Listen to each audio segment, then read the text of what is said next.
اور میرے آقا کی تم پر عنایت نہ سہی، اور میرے آقا کی تم پر عنایت نہ سہی، ظالموں کلمہ پڑھانے کا بھی احسان ہے،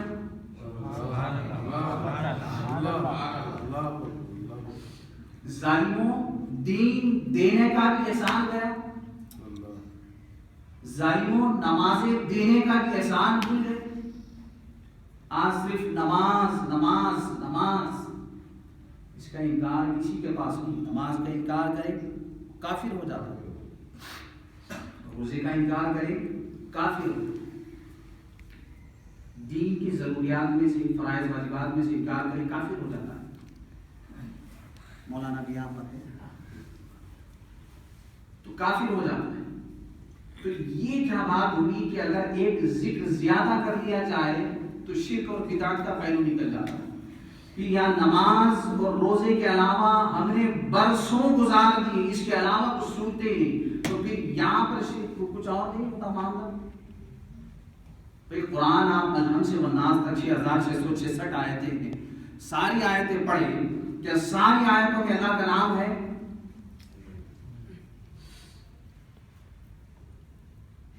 اور سارے کلام میں صرف ایک ہی حکم ہے یا دو چار حکم ہیں؟ کہیں قصے واقعات بیان ہوئے، کہیں خوابوں کے بارے میں بیان ہوئے، کہیں عذابات کے بارے میں بیان ہو رہا ہے، کہیں جنت دوزخ کے بارے میں بیان ہو رہا ہے، کبھی کسی ولادتوں کا ذکر ہو رہا ہے، تو کبھی کسی کا درد زاہ کا تکلیف کا بیان ہو رہا ہے۔ تو یہ ساری کچھ بیانات قرآن مجید میں ہیں، اس پر بھی تو کبھی گفتگو کرو۔ آپ وہ نہیں کرتے، مجبور ہے ہم، پھر ہم کیا کریں؟ ہم تو ہے ہی پیار محبت والے، آپ وہ نہیں کرتے تو ہم مجبور ہیں یہ کر رہے، آپ وہ ذمہ داری لیے اور ہم یہ ذمہ داری لیے ہوئے۔ تو حضور علیہ السلام کی میلاد کا ذکر کرنا، اس کو معاذ اللہ استغفر اللہ بدعت کہنا، شرک کہنا، نہ جانے کیا کیا لوگ کہتے ہیں، کتابوں میں نہ جانے کیا کیا لکھ مارا ہے۔ خیر ہم کسی پر اعتراض نہیں، کوئی میری بات کو ان کو کہہ رہے ہیں ان کو کہہ رہے ہیں، نہیں، سب کے لیے، ان کو نہیں، ہمارے پاس اتنی فرصت نہیں ہے ان سے بحث کر لیتے بیٹھنے۔ میں نے تو بات ابتدا میں ہی کہی، حضرت جب آپ نے کہا کہ مستند کتابوں سے، تو بھئی جو حضور کے میلاد اور حضور کے ذکر پر دلیل مانگے اور امام عالی مقام کی شہادت پر غم ہو کر آنسو بہانے پر دلیل مانگے، تو کائنات میں ہماری نظر میں، میرا بھی وجدان کہتا ہے کہ بھئی کائنات میں اس سے بڑا دلیل کوئی نہیں ہے ہماری۔ ابھی بات ہو گئی، اب کتابوں کے تو حوالے دے دوں گا کہ آج ہم حضور کی امت میں حضور کے تشریف آوری کے بعد یہ کہہ رہا ہے ملا کہ ان کے ذکر کرنے سے ملتا کیا ہے، یہ طوفہ سے کچھ ہو جائے،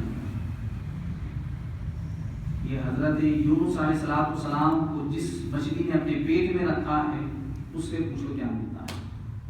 وہ بتائے گی، وہ جواب دے گی۔ طوفہ یہ وہ 5 اشخاص میں سے جس نے پوری دنیا کو فتح کیا، سکندر اعظم، تیمور اور ہرقل، اور ایک کا نام ذہن میں نہیں ہے، بہرحال طوفہ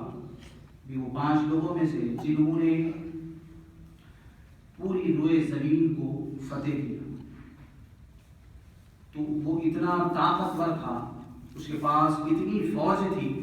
کہ صرف اس کی فوج کو دیکھ کر ملک کے بادشاہ اپنے آپ کو اس کے حوالے کر دیتے، لڑتا کوئی نہیں تھا، اس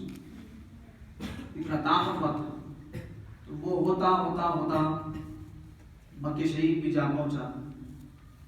تو دیکھا کہ مکے کے رہنے والے لوگ اس کی خاطر تواضع نہیں کرتے، اس کی آؤ بھگت نہیں کی۔ واقعہ بڑا طویل ہے لیکن مختصر کر بیان کر دیتا ہوں۔ تو دیکھا کہ وہ اس کی طرف متوجہ نہیں ہوئے، تو اس نے لوگوں کو بلایا اور پوچھا، اور اس کا یہ معمول تھا کہ جس کسی بھی ملک کو فتح کرتا وہاں سے 10 چوٹی کے علماء کو چوٹی کے 10 علماء کو اپنے لشکر میں شامل کر لیا، اور وہ ان کا کام یہی ہوتا، وہ عبادت کرنا، کتابیں پڑھنا، بس یہی، اور اس کے لیے دعا کرنا، ان کا کام یہی تھا۔ تو ہوتے ہوتے 4000 کا اس کے پاس علماء کا ایک چھتا تیار ہوا۔ تو اس نے پوچھا کہ بھئی یہ کون لوگ ہیں جو ہمیں عزت نہیں دیتے، کیا یہ نہیں معلوم میں کون ہوں؟ تو وہ 4000 کے جو علماء کا گروہ تھا، اس میں سے ایک رئیس العلماء تھے، سب سے بڑے،